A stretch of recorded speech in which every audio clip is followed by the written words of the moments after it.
जय श्री कृष्णा। दोस्तों, औरत जब लेटी हो तो चुपके से उसकी एक चीज जरूर चाट लेना या स्पर्श कर लेना, उनको मिलता है ढेरों आनंद और वह हो जाती है हमेशा के लिए आपकी। यह चीज पुरुषों को चाटना बहुत जरूरी होता है, नहीं तो पति पत्नी में प्यार कम हो जाता है। इसे हर पुरुष चाटता है, आप भी महिला की यह एक चीज जरूर चाट लेना। आपका भाग्य चमक जाएगा, किस्मत चमक जाएगी, आप करोड़पति लखपति हो जाएंगे, धनवान बन जाएंगे। दोस्तों, आज का यह वीडियो बहुत ही ज्ञानवर्धक है, वीडियो को लाइक जरूर करें। दोस्तों, कौन सा पुरुष पत्नी का साथ कभी नहीं छोड़ता? पति पत्नी इस कहानी को जरूर सुने। दोस्तों, इस कहानी को पूरे तन और मन के साथ जो सुनता है, उन पति पत्नी के रिश्तों में किसी भी प्रकार की कमी नहीं आती, बल्कि उनके बीच का बंधन और भी मजबूत हो जाता है। कलयुग के इस दौर में सबसे बड़ी समस्या यह है कि दाम्पत्य जीवन में प्रेम की दीवारें बहुत जल्द रखने लगती हैं, विश्वास और आपसी समझ कमजोर पड़ने लगती है। लेकिन इस कहानी में एक ऐसा संदेश छिपा है जो हर रिश्ते को एक नया जीवन दे सकता है। पति पत्नी के बीच सच्चे प्रेम का यह प्रमाण दिखलाता है कि चाहे कितनी भी बड़ी मुसीबत जो ना आ जाए, अगर प्रेम सच्चा हो तो समय और दूरी उन्हें अलग नहीं कर सकते। इस कहानी को सुनने के बाद हर किसी को यह महसूस होगा कि यदि पति पत्नी के बीच सच्चा प्रेम है तो चाहे कितनी भी बड़ी बाधाएं क्यों ना आ जाएं, उन्हें एक दूसरे से मिलने से कोई नहीं रोक सकता। प्रेम और विश्वास की ताकत से वह दीवार भी ढह सकती है। इस कथा में वह सब कुछ है जो आपको यह सोचने पर मजबूर कर देगा कि जीवन के कठिन पलों में भी प्यार की विजय संभव है। मित्रों, मेरा आप सभी से हाथ जोड़कर अनुरोध है कि आप लोग इस कथा को शुरू से लेकर अंत तक पूरा अवश्य सुने, और जो भी श्रोतागण इस कथा को शुरू से लेकर अंत तक सच्चे मन से श्रवण करते हैं तो भगवान श्री कृष्ण जी की कृपा उनके परिवार पर सदैव बनी रहती है और उनके परिवार में आने वाले सभी संकट भगवान श्री कृष्ण स्वयं हर लेते हैं और उनके परिवार का जीवन सुखमय कर देते हैं। मित्रों, आप सभी को पता है कि आधा अधूरा ज्ञान पाप के समान होता है, इसीलिए दोस्तों आपको इस वीडियो को पूरा श्रवण करना है ताकि आपको संपूर्ण जानकारी मिल सके। दोस्तों, अब आपका ज्यादा समय व्यर्थ ना करते हुए इस ज्ञानवर्धक कथा को सुनाना आरंभ करते हैं। मित्रों, एक बार की बात है, भगवान विष्णु नीले स्वर्ण युक्त वातावरण में अपने आसन पर विराजमान थे। तभी वहां पर अंतरिक्ष मार्ग से होते हुए गरुड़ महाराज पधार हैं और भगवान विष्णु को प्रणाम करते हुए कहते हैं, हे तीनों लोक के देव, आप मेरा प्रणाम स्वीकार करें। तब भगवान विष्णु गरुड़ महाराज को आशीर्वाद देते हुए कहते हैं, हे गरुड़ महाराज, आज आप कई अरसे बाद किस प्रयोजन से यहाँ पर पधारे हो और तुम मुझे किसी विषय में चिंतन करते हुए प्रतीत हो रहे हो। तब गरुड़ महाराज जी कहते हैं, हे प्रभु, आज मेरे मन में एक प्रश्नों ने फिर से जन्म लिया है जिसकी वजह से मेरा मन किसी भी कार्य में नहीं लग रहा है। तब भगवान विष्णु जी कहते हैं, हे गरुड़ महाराज, आप अपना प्रश्न पूछिए, मैं आपके प्रश्न का उत्तर देने के लिए तैयार हूँ। तब गरुड़ देव कहते हैं, हे प्रभु, औरत के वह कौन सा अंग है जिसे चाटने से अपार धन की प्राप्ति होती है? गरुड़ देव जी का यह प्रश्न सुनकर भगवान विष्णु जी कहते हैं, हे गरुड़ महाराज, आज आपने समस्त मानव जाति के लिए यह प्रश्न पूछा है। और आगे भगवान विष्णु जी कहते हैं, हे गरुड़ देव, मैं इस प्रश्न का उत्तर एक कथा के माध्यम से तुमको बताऊंगा तो है।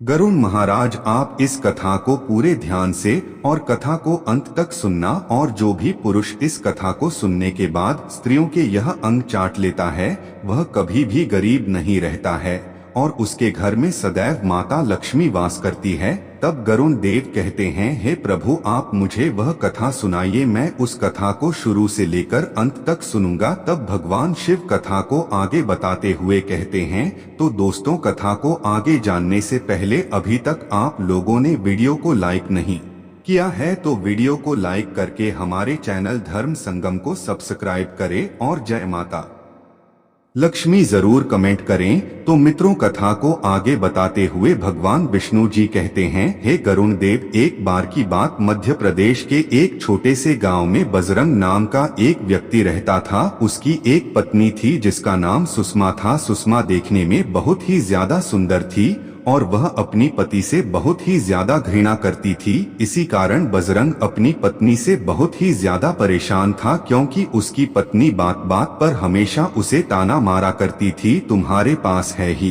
क्या, घर में खाने तक को कुछ नहीं है। दोस्तों, उसके घर में बिल्कुल कंगाली छा गई थी। एक भी रुपया नहीं था और उसके घर में खाने के लिए अन्न का एक दाना तक नहीं था। दोस्तों, एक तो घर में खाने के लिए खाना नहीं था, ऊपर से पत्नी का ताना सुन सुनकर वह बहुत परेशान हो गया था। बजरंग को बिल्कुल भी समझ नहीं आ रहा था कि मैं क्या करूं। इसी परेशानी में धीरे धीरे दिन व्यतीत हो रहे थे। फिर एक दिन की बात है, जब वह अपने घर से जंगल होते हुए एक सुनसान रास्ते पर निकल गया। वह रास्ता बहुत ही ज्यादा सुनसान था। उस रास्ते पर दूर दूर तक कोई नजर नहीं आ रहा था। उसको पेड़ पौधों के अलावा ना कोई पशु ना ही कोई पंछी नजर आ रहा थी। वह चलते ही जा रहा था, तभी उसको जंगल के भीतर एक आश्रम दिखाई देता है। वह उस आश्रम के पास जाता है तो वह सोचता है कि यहाँ दूर दूर तक ना कोई पशु ना कोई पंछी ना ही कोई मनुष्य दिखाई दे रहा है, तो यह आश्रम कहाँ से आ गया। तभी उसकी नजर एक साधु पर तपस्या करते हुए दिखाई दिए। आगे भगवान विष्णु जी कहते हैं, हे गरुण महाराज। फिर बजरंग उस साधु के पास जाकर बैठ गया। जब साधु ने अपना तप खत्म किया तो बजरंग उनके सामने जोर जोर से विलाप करने लगा। साधु ने बजरंग से कहा, हे पुत्र, तुम्हें क्या दिक्कत, तुम क्यों विलाप कर रहे हो, आखिर तुम्हें क्या परेशानी है। तब बजरंग ने साधु महाराज से कहा, है महाराज, मेरी एक पत्नी है जो कि मुझे रोजाना ताना मारती है। मैं गरीब हूँ तो मैं क्या करूँ, कितना भी कुछ कर लूँ लेकिन धन कमा ही नहीं पाता हूँ। मेरा एक छोटा सा धंधा था, वह भी पत्नी के क्लेश की वजह से चौपट हो गया। वह दिन रात मुझसे झगड़ा करती है। अब तो मैं दाने दाने के लिए परेशान हो गया हूँ। हमारे घर में खाने के लिए ना ही कोई अन्न है और पीने तक के लिए ना ही कोई पानी है, और इस वस्त्र के अलावा मेरे पास कोई दूसरा वस्त्र भी नहीं है, जिसकी वजह से मैं एक वस्त्र पहनता हूँ। हे साधु महाराज, लेकिन मैं अपनी पत्नी को समझाता हूँ कि वह मुझे ताने ना मारे, मुझसे झगड़ा ना करें, लेकिन वह बिल्कुल भी नहीं मानती है। साधु महाराज जी, इसी वजह से मैं बहुत ज्यादा परेशान हूँ, इसी वजह से मैं अपना घर छोड़कर यहाँ आया हूँ। तब साधु जी कहते हैं, रो मत बेटा, मैं तुम्हें एक काम बताने जा रहा हूँ जो तुम्हारी किस्मत चमका देगा। तुम्हें अपनी औरत का सिर्फ यह अंग बेशर्म होकर कर चाट लेना है। अचानक तुम्हारे घर में धन की प्राप्ति होने लग जाएगी, तुम देखते ही देखते बहुत अमीर बन जाओगे। साधु जी कहते हैं, जो भी पुरुष औरतों का यह अंग चाट है, उसके घर में कभी भी धन की कमी नहीं रहती है और ना ही उसके घर में लड़ाई होती है। वह जो भी व्यापार करता है उसमें हमेशा तरक्की होती है, और तो और उसके घर में माँ लक्ष्मी का वास रहता है। आप यह समझ जाएं कि माता लक्ष्मी उसके घर में सदैव के लिए कैद हो जाती है। आगे साधु महाराज रामानंद से कहते हैं, हे पुत्र, अब मैं तुमको औरत के उन अंगों के बारे में बताने जा रहा हूँ, इसे ध्यान से सुनना और अपने जीवन में इस पर गौर करना। तब बजरंग साधु जी महाराज की बातें बहुत गौर से सुनता है और कहता है, हे साधु महाराज, जितनी जल्दी हो सके मुझे यह बता दो कि औरत का वह कौन सा अंग है जिसे चाटने से अपार धन की प्राप्ति होती है। तभी साधु महाराज बजरंग से कहते हैं, हे पुत्र, इतनी भी क्या जल्दी है। मित्रों, तभी साधु महाराज जी उस आदमी को एक कहानी सुनाते हैं और बताते हैं, हे पुत्र, एक नगर में एक सोनार रहता था। उसके बहुत सारे ग्राहक थे जिस पर वह दिन रात मेहनत करता था। उसके घर में सोनार और उसकी पत्नी रहा करते थे। उस सोनार और उसकी पत्नी में आपस में बहुत ज्यादा प्रेम था। उसके घर में किसी भी प्रकार की लड़ाई झगड़ा या क्लैश नहीं होता था। इसी वजह से उसके घर में सदैव महालक्ष्मी का वास रहता था और उसके धंधे में इतनी ज्यादा बढ़ोतरी होती थी कि वह दिन प्रतिदिन और अमीर होता जा रहा था। उस सोनार और उसकी पत्नी में इतना प्रेम था कि आसपास के लोग उन्हें देखकर जल जाया करते थे। धीरे धीरे उसके पूरे गांव के लोग जान गए कि सोनार और उसकी पत्नी में बहुत ज्यादा प्रेम है। धीरे धीरे यह बात उस नगर के राजा तक पहुंच गई। दोस्तों, सोनार और उसकी पत्नी की बात जब राजा के पास पहुंचती है तो राजा भी उसके प्रेम की काफी ज्यादा तारीफ करता है। वह सभी से बताते हैं कि हमारे नगर में एक सोनार और उसकी पत्नी रहते हैं जिनमें कभी भी लड़ाई झगड़े नहीं होते हैं। उन दोनों में आपस में इतना प्रेम है कि मैंने ऐसा अपनी जिंदगी में कभी भी नहीं देखा। एक बार की बात है, राजा पूरे नगर में ढिंढोरा पिटवा देता है कि इस नगर में जितने भी लोग हैं वह सभी अपने अपने घरों में घी का दिया प्रज्वलित करेंगे। यह बात सुनकर राजा की पत्नी पूछती है, हे स्वामी, आप ऐसा क्यों कर रहे हैं? सबके घर में घी का दिया क्यों जलवा रहे हैं? राजा अपनी पत्नी की यह बात सुनकर कहते हैं, हे जीवन संगनी, प्रेम की निशानी होती है। जिसके घर में घी का दीपक जलता है उसके घर में सदैव प्रेम बना रहता है और उसी घर में सदैव माता लक्ष्मी वास करती है। और मैं चाहता हूँ कि जो प्रेम सोनार और उसकी पत्नी के घर में है वह हमारे पूरे नगर में रह रहे पति पत्नी के बीच हो। इसीलिए मैं हर घर में दीपक जलवाना चाहता हूँ। दोस्तों, राजा के सैनिक जाते हैं और हर जगह नगर में दुग्गी और ढिंढोरा पीट देते हैं और कहते हैं, सभी नगरवासियों को यह सूचित किया जाता है कि सभी लोगों को महाराज का आदेश है कि सभी लोग अपने अपने घरों में घी के दीपक प्रज्वलित करेंगे और सभी के घरों में रात भर घी का दीपक जलना चाहिए। दोस्तों, राजा की यह बात मानकर सभी नगरवासी अपने अपने घरों में घी के दीपक जला देते हैं। लेकिन जैसे ही आधी रात होती है सभी के घर के दीपक बुझ जाते हैं, लेकिन सोनार के घर का दीपक वैसे ही जलता रहता है। दोस्तों, दीपक हमेशा सोनार की पत्नी जला थी। सोनार की पत्नी अपने पति से प्रेम तो करती थी परंतु उसका प्यार दिखावे मात्र का था। उस सोनार की पत्नी हमेशा माता लक्ष्मी की पूजा किया करती थी, लेकिन उस सोनार की पत्नी सोनार की बात नहीं मानती थी। वह हमेशा अपनी मनमानी करती थी, उसका जो भी मन करता था वही काम करती थी। लेकिन सोनार को इस बात से कोई भी दिक्कत नहीं होती थी क्योंकि सोनार बहुत समझदार था। सोनार सोचता था, मैं अपनी पत्नी को रोक टोक करूंगा तो घर में बेवजह ही लड़ाई झगड़ा होंगे। कई चीजें सोनार इस वजह से अनदेखा करता था कि उसके घर में प्रेम बना रहे। राजा अपने महल को छोड़कर पूरे नगर का नजारा देख रहे थे। उन्होंने देखा कि सारे नगर में किसी के घर में दीपक नहीं जल रहा है, लेकिन सोनार के घर में दीपक जल रहा है।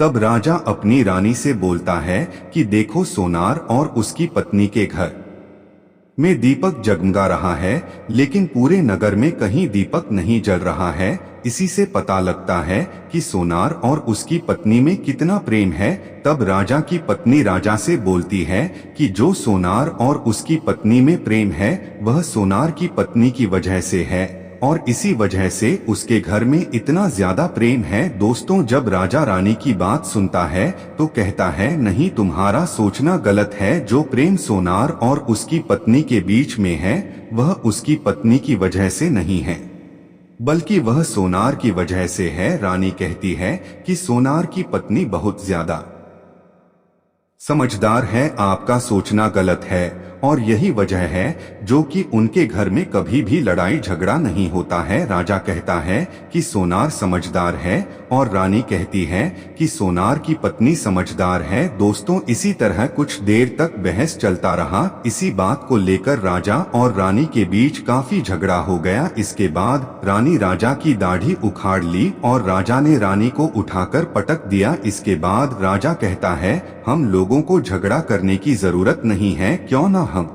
सोनार और उसकी पत्नी की परीक्षा ले लो। सारा दूध का दूध और पानी का पानी हो जाएगा। लड़ाई करने के बाद इस बात पर राजा और रानी दोनों सहमत हो गए और दोनों की परीक्षा लेने के लिए तैयार हो जाते हैं। तब राजा अपने महल में जाता है और एक युवा सैनिक को बुलाता है और युवा सैनिक से बोलता है कि तुम सोनार के पास जाओ और जो जो प्रश्न मैं तुमसे बोल रहा हूँ वह तुम सोनार को बोल देना। वह युवा सैनिक बोलता है ठीक है महाराज। वह सैनिक राजा की बात सुनकर सोनार के पास जाता है। उस समय सोनार की पत्नी बाजार गई थी, लेकिन सोनार की कुछ तबीयत ठीक नहीं थी, इस वजह से वह आज के दिन व्यापार करने नहीं गया था। इस समय वह सैनिक सोनार के घर पहुंच जाता है और सोनार से कहता है मैं राज दरबार से आया हूं, राजा साहब ने मुझे भेजा है। दोस्तों, सोनार कहता है बताइए मैं आपकी क्या सेवा कर सकता हूं, आप बैठ जाइए, मैं आपके लिए पानी लेकर आता हूं। तभी वह युवा सैनिक बोलता है कि नहीं, तुम कुछ भी मत लाओ, मैं राजा का सैनिक हूं, बस आपके पास राजा का समाचार लेकर आया हूं। तब किसान कहता है ठीक है, आप मुझे बताओ राजा साहब ने मेरे लिए क्या समाचार भेजा है।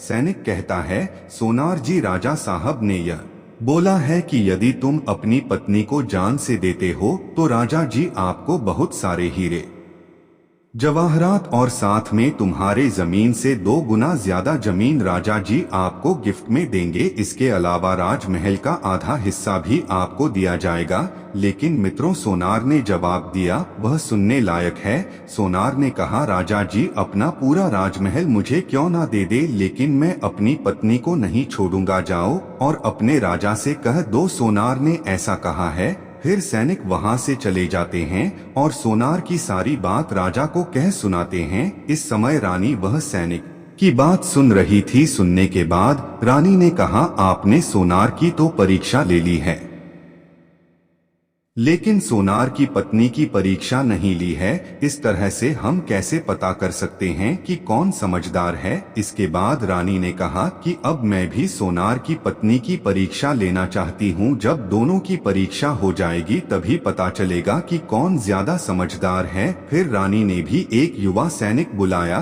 और कहा कि मेरी बात सोना की पत्नी को बोलना और याद रखना यह बात तभी बताना जब सोनार वहाँ पर ना हो। सैनिक ने पूछा कि रानी क्या बात बतानी है, वह तो बताओ। तो रानी ने सैनिक को सारी बात बता दी। सैनिक सोनार के घर जाता है और उसके घर में आवाज लगाता है तो उसके घर से सोनार की पत्नी निकलकर आती है और कहती है बताओ क्या हुआ, क्यों दरवाजा पीट रहे हो। तो सैनिक ने कहा कि मैं राजा का सैनिक हूँ और राजमहल से आया हूँ, मुझे रानी ने भेजा है। सोनार की पत्नी ने कहा बताओ किस लिए आए हो। तब सैनिक ने कहा रानी ने बोला है यदि तुम अपने पति सोनार को मार देती हो तो आपको बहुत सारे हीरे जवाहरात रानी आपको देंगी और साथ में राजमहल का आधा हिस्सा भी आपको मिलेगा। इसके अलावा जितनी भी आपकी जमीन है वह तो आपकी रहेगी, लेकिन उसकी 2 गुना जमीन भी रानी आपको देगी। यह बात सुनकर सोनार की पत्नी तैयार हो जाती है और सैनिक से कहती हैं ठीक है, यदि मुझे रानी साहिबा यह सब देंगी तो मुझे मंजूर है, मैं अपने पति को मार दूंगी। तब सैनिक पूछता है कि रानी को कैसे पता चलेगा कि आपने अपने पति को मार दिया है।